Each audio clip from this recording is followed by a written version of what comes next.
अगर गरीब की बेटी कुरान पढ़ी लिखी है तो हम उसके अंदर 1000 ऐब निकाल के टुकरा देते हैं। और अमीर की बेटी अगर कुरान का एक हर्फ नहीं जानती तो उसके दौलत के पर्दे में आकर के हम उसे सर का ताज बना लेते हैं। मैं इस बात से इनकार नहीं करता, बेटी बेटी है, चाहे गरीब की बेटी हो चाहे अमीर की बेटी हो। आवाज़े बुलंद अल्लाहुम्मा सल्ली अला सय्यदिना व शफीइना व नबीना व मौलाना मुहम्मदिन बअदिल जुदी वल करम व आलिहि व अस्हाबिहि व बारिक वसल्लिम सलातुम व सलामन अलैका या रसूल अल्लाह सल्लल्लाहु तआला अलैहि वसल्लम।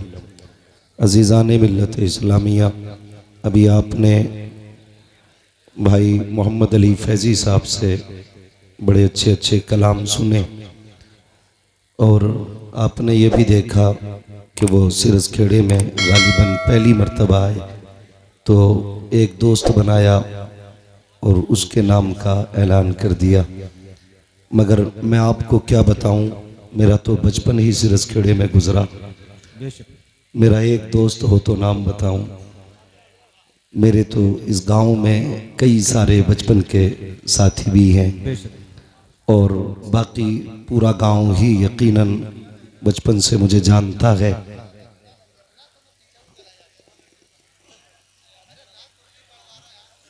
भाई आप देख रहे हैं आपकी आंखों के सामने तकरीबन 6 हुफ़ाज़ व क़ुर्रा तशरीफ़ फरमा है जिनके सर पे दस्तारे फरागत रखी हुई है। अल्हम्दुलिल्लाह ये आपके इस अजीम इदारे की और हज़रत अल्लामा मौलाना मुफ्ती रज़ाउल मुस्तफ़ा साहिब क़िबला और इनके पूरे स्टाफ की मेहनतों का नतीजा है। ये आपके सामने 6 फ़ारिक़ीन तशरीफ़ फरमा है। अल्लाह ताला इस इदारे को दिन दूनी रात चौगनी तरक्कियाँ अता फरमाए और इस इदारे के ज़रिए मौला करीम हर घर में कुरान की रोशनी पहुँचाए। अज़ीज़ान मिल्लत इस्लामिया, यही है आरज़ू तालीम कुरान आम हो जाए, हर एक परचम से ऊंचा परचम इस्लाम हो जाए। यकीनन इस दौर में बहुत कम ऐसे लोग हैं जिन्हें कुरान पढ़ना भी आता है और कुरान समझना भी आता है। हम में कितने लोग ऐसे बैठे होंगे जिन्होंने साल भर से कुरान खोल के नहीं देखा होगा। कितने ऐसे भी होंगे जिन्होंने महीनों से कुरान नहीं खोला होगा। कितने ऐसे भी बैठे होंगे जिन्हें हफ्ते हो गए होंगे लेकिन कुरान खोल के नहीं देखा होगा। कुरान कब खोला जाता है? जब हमारे घर में मैयत होती है तब कुरान खोला जाता है। आसेब आता है तब कुरान खोला जाता है। जब बीमारियां फैलने लगती हैं तब कुरान खोला जाता है। मेरे अजीज़, ये कुरान सिर्फ मैयतों पे पढ़ने के लिए नहीं आया था। ये कुरान सिर्फ तीजों में पढ़े जाने के लिए नहीं आया था। ये कुरान सिर्फ आसेब भगाने के लिए नहीं आया था। ये कुरान पूरी कौम को सलीक़े ज़िंदगी देने के लिए आया था। ये कुरान पूरे माशरे को ज़ाब्ता-ए हयात देने के लिए आया था। आज कितनी अजीब सी बात लगती है, हमारी कौम के पास सिर्फ एक ही किताब थी और वो है कुरान। वही हमारी कौम को सही से नहीं आता है। कई बार तो ऐसा भी होता है कि बेटे 8 हैं लेकिन बाप के जनाजे पे कोई कुरान पढ़ने वाला नहीं। 10 बेटे हैं, कोई कुरान पढ़ने वाला नहीं। कई बार बाप बड़े फ़ख्र से कहता है, अल्लाह ने 5 बेटे दिए थे, मैंने 5 कामयाब बना दिए।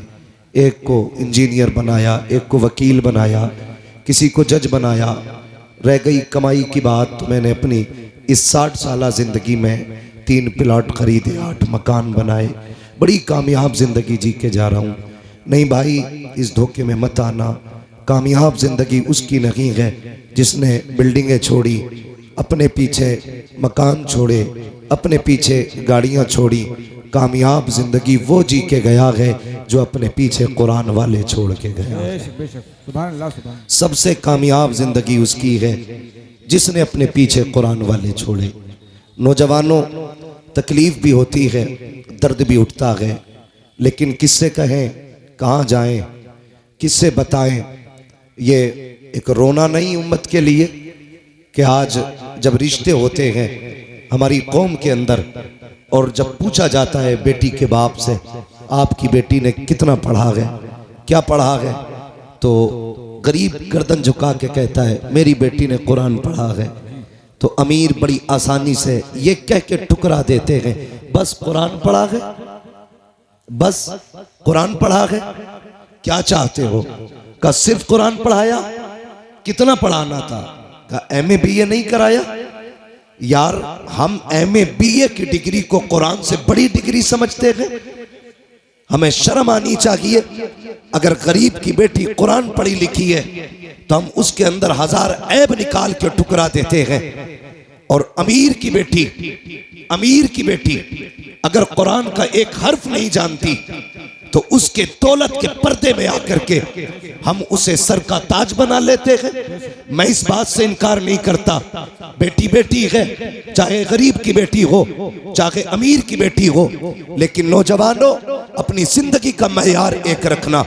याद रखना कि नींद कभी पैसे से नहीं आया करती, नींद कभी अच्छे बिस्तरों पे नहीं आया करती, नींद कभी आलीशान बिल्डिंग में नहीं आया करती। नींद उन्हें सुकून की आती है जिन पे खुदा मेहरबान होता है, जिन पे खुदा मेहरबान होता है। ख्याल रखना मेरी बात का, कभी भी रिश्तों को पैसों से मत तोलना।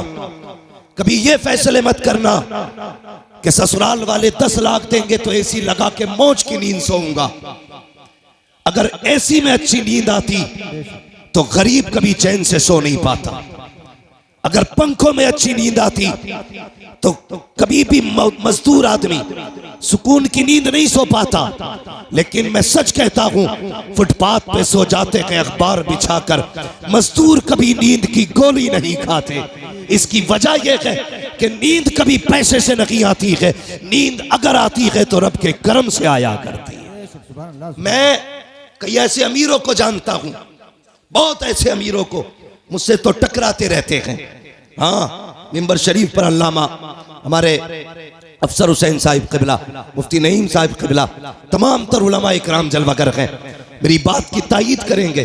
कई अमीर फोन करके कहते हैं हजरत अल्लाह ने फैक्ट्रियां कहीं दी है, पैसा भी बहुत दिया है, दौलत भी अच्छी है, लेकिन महीने हो गए हैं चैन से सोया नहीं हो। मैंने सिर्फ एक सवाल किया था, मैंने कहा सच बता, तेरे घर के अंदर जो बेटी दुल्हन बन के आई है कितनी बार कुरान पढ़ती है, कितनी मर्तबा मुसल्ले पे आती है? कहते हजरत जी यही तो सरदर्दी है। मैं जिस घर से दुल्हन लेके आया था पैसे में भी आला थे, बिल्डिंग वाले भी थे, मैं ये समझ रहा था अच्छे घर वाले हैं, बेटी भी अच्छे घर वाली होगी तो शराफत और नजाफत होगी, पाकीज़गी और तहारत होगी। कहा हजरत जी थक गया, मैं क्या बताऊं, जिस दिन से बीवी घर में आई है एक दिन मुसल्ला नहीं बिछाया है, एक दिन नमाज का सजदा नहीं किया है, कुरान की एक आयत तक पढ़ के नहीं देखी है। मैंने कहा बस कर यार, किसी से तावीज लेने ना जाना, किसी से दवाएं मत लेना। अगर सुकून की नींद चाहता है अपनी बीवी से कह दे रोज फजर की नमाज पढ़े, कुरान खोल के बैठ जाया करे। खुदा की कसम खा के कहता हूं,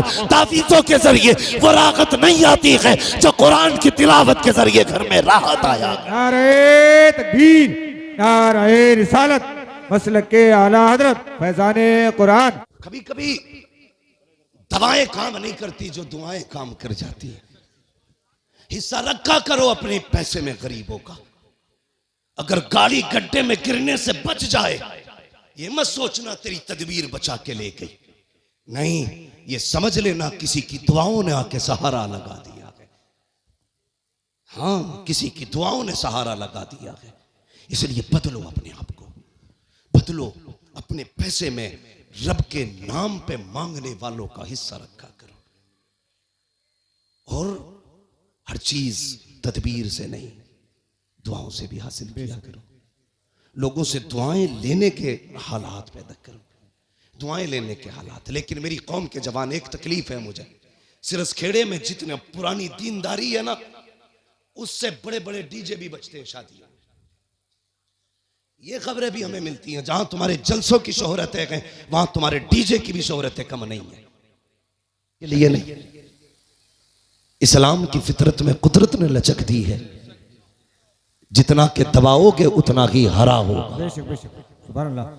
उतना ही उभरना है। इसको किस किस को रोकोगे? बंद करो यार ये तमाशे। एक निकाह सुन्नत है खाली, उसमें देखो 7 दिन पहले ढोलक बज रही है गलत, शादी वाले दिन डीजे चल रहा गलत, नोटों के हार पड़ने सरासर गलत, उसके बाद फिर जो रस्में अदा हो रही है, किसी के हाथ में चांदी बंध रही है, किसी के हाथ में लच्छे बंध रहे, किसी के हाथ में मेहंदी चढ़ रही है, कितने गलत काम कर दिए हमने, मुस्तफ़ा को नाराज कर दिया। सोचो तो सही, जब शादी की दावत की बारी आती है, डॉक्टर साहब लिस्ट बनाई जाती है, पूछता चचा की दावत करूं, वो तो नाराज है, कम मना लिया जाएगा, नाम लिख ले। फूफा का उन्हें भी मनाएंगे, नाम लिख ले। का खालू 3 साल से नहीं आए हैं, का उन्हें भी मनाया जाएगा, नाम लिख ले। तूने सबके नाम लिखे और सबको मना लिया। जो पहले से माने हुए थे तूने ढोल बजा के मदीने वाले को नाराज कर दिया।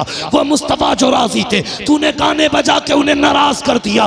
वो खुदा जो तुझसे राजी था तूने तमाशे करके उस खुदा को नाराज कर दिया। और बता तो सही, रब तो ये कहता है अगर मैं नाराज हो जाऊं और लानत भेजता हूं तो 7 पुश्तों तक लानत आती है, और जब मैं राजी होता हूं रहमत भेजता हूं तो कयामत तक मेरी रहमत चला कर। नारे तकबीर।